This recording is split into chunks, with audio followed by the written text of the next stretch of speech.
ఒక team IPL హిస్టరీలో ఒకే సీజన్లో 4 సార్లు హైయెస్ట్ స్కోర్ చేసిన టీం. ఒక టీం ఒక్క మ్యాచ్లో 9 ఓవర్స్లోనే 167 రన్స్ కొట్టిన టీం. ఒక టీం ఈ సీజన్ స్టార్టింగ్లోనే 286 రన్స్తో గజగజలాడించి ఫ్యాన్స్కి గూస్ బంప్స్ తెచ్చిన team. Now is that the winning hit? Yes it is. Yes it is. And what a way to అదే టీం ఇప్పుడు వరుసగా ఓడిపోతుంది. 150 స్కోర్ చేయడమే మిషన్ అయిపోయింది. అదే ఎస్ఆర్హెచ్. అసలు ఏం జరిగింది? ఈ వీడియోలో SRH batting, bowling, collapse strategy mistakes అన్నీ కూడా డీటెయిల్గా చూద్దాం. లాస్ట్ సీజన్ ఎస్ఆర్హెచ్ కి ఒక స్వర్గకాలం లాంటిది. ఒక్కో మ్యాచ్ చూసామంటే ఏంటిరా బాబు ఇది ఐపీఎల్ నేనా అని అనిపించింది. 286, 277, 266, 254 ఇదే క్రికెట్ స్కోరా లేక ప్లే స్టేషన్ స్కోరా? ఒక్కో టీం ఎస్ఆర్హెచ్ బౌలర్స్ ని చూసి అప్పటికి మెంటల్ గా అవుట్ అయిపోయారు. Abhishek Sharma, Travis head, Klaasen, Nitish Reddy వీళ్ళ ఫైర్ పవర్ని ఆపే స్ట్రాటజీ ఏ టీంకి కనపడలేదు. కానీ ఈ సీజన్లో ఆ అగ్నిపర్వతం ఇప్పుడు జిలేబీ అయిపోయింది. ఈ సీజన్లో ఎస్ఆర్హెచ్ ఫస్ట్ మ్యాచ్లో 286 రన్స్ స్కోర్ చేశారు. వావ్! అందులో Travis head 50 and Ishan Kishan century కొట్టారు. అందరూ ఇంకా ఇలా అనుకున్నారు ఇది 300 రౌండ్స్ ఎక్స్ప్రెస్సే అని. కానీ అదే అగ్రెషన్ ఇప్పుడు వాళ్ళకి శాపం అయిపోయింది. రెండో మ్యాచ్ నుంచి డౌన్ఫాల్ స్టార్ట్ అయ్యింది. అభిషేక్ శర్మ 6కి అవుట్ అవ్వడం, హెడ్ ఏమో అన్నోన్ పేసర్కి బౌల్డ్ అవ్వడం, ఇషాన్ కిషన్ అయితే డక్అవుట్ అవ్వడం, ఇంకా మిడిల్ ఆర్డర్ కంప్లీట్ సైలెన్స్.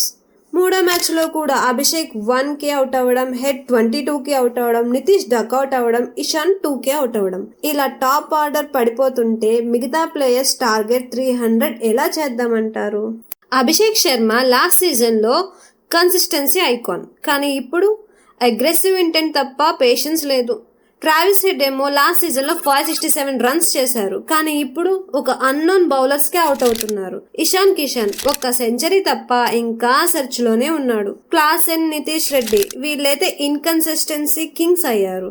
ఇద్దరూ కలిపి ఒక మ్యాచ్ ఆడితే తర్వాత 3 మ్యాచ్ల్లో కనిపించరు. అసలు ఎవరు ఇన్నింగ్స్ బుల్ చేయట్లేదు. అంతే ఇంకా డిసాస్టర్. ఇప్పుడు బ్యాటింగ్ ఫెయిల్ అయితే బౌలింగ్ పూర్తిగా ఫెయిల్యూర్. 286 స్కోర్ చేసిన మ్యాచెస్ లో 242 రన్స్ ఇచ్చారు.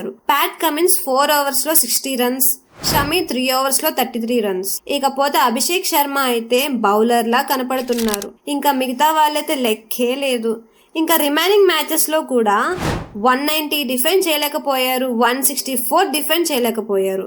ఇకపోతే స్పిన్నర్స్ విషయానికి వస్తే జంపా వికెట్ ఏదైనా తీయడమే లగ్జరీ అయిపోయింది. దీన్ని కంపేర్ చేస్తే ఢిల్లీ టీంలో Kuldeep Yadav 2 wickets each match లో తీయడం, స్టార్క్ అయితే 5 వికెట్స్ తీయడం, ఎస్ఆర్హెచ్ 4 మ్యాచెస్ లో కమిన్స్ కి కనీసం 4 వికెట్స్ కూడా రాలేదు. ఇక్కడ అసలు ప్రాబ్లం స్ట్రాటజీ కంటే మైండ్ సెట్ లో ఉంది. ఒక్కో ప్లేయర్కి ఇంకా ఫిక్స్ అయిపోయింది 300 స్కోర్ చేయాలి అని. పవర్ ప్లేలోనే బౌల్డ్ అని 6 కొట్టాలి అనే ప్రయాసం ఉంది. అయితే దానికి కావాల్సిన ఓపిక, ఆలోచన, ఇన్నింగ్స్ స్ట్రక్చర్ పూర్తిగా మిస్ అయిపోయింది. ఎస్ఆర్హెచ్కి ఇప్పుడు ఒక విలియన్సన్ లాంటి స్టడీ హ్యాండ్ కావాలి. అంతటి స్టెబిలిటీ లేకపోతే అగ్రెసివ్ ప్లేయర్స్ ఎక్కువైనా మ్యాచ్ ఫినిష్ చేయలేరు. ఒక ప్లాన్ బి లేదు, ప్లాన్ సి లేదు, ఒక అగ్రెషన్ మీదే టీం ఉంది. ఇప్పటికైనా ఎస్ఆర్హెచ్ మారాలంటే ఇదే కరెక్ట్ టైం. 300 అనే డ్రీమ్ వదిలేసి 180 కన్సిస్టెన్సీ బాట తీసుకోవాలి. టాప్ ఆర్డర్ ఫెయిల్యూర్ అయితే మిడిల్ ఆర్డర్ కామ్గా రీబిల్డ్ చేయాలి. Abhishek Sharma as a primary స్పిన్నర్గా ట్రై చేయాలి.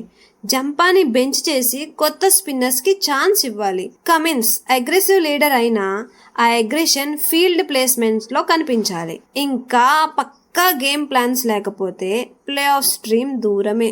అసలు ఎస్ఆర్హెచ్ టాలెంట్కి కొరత లేదు, కానీ ఎగ్జిక్యూషన్, ప్లానింగ్, బ్యాలెన్స్ ఇవన్నీ కూడా మిస్ఫైర్ అయ్యాయి. ఒకప్పుడు ఐపీఎల్ని ఫైర్ మోడ్లో ఉంచిన టీం ఇప్పుడు 150 కూడా స్ట్రగుల్ అవుతుందంటే ఇది వేకప్ కాల్ కంటే పెద్దది. ఇప్పటికైనా సరిగ్గా ఆడకపోతే ఈ సీజన్ ఎస్ఆర్హెచ్కి లెర్నింగ్ సీజన్గా మిగిలిపోతుంది.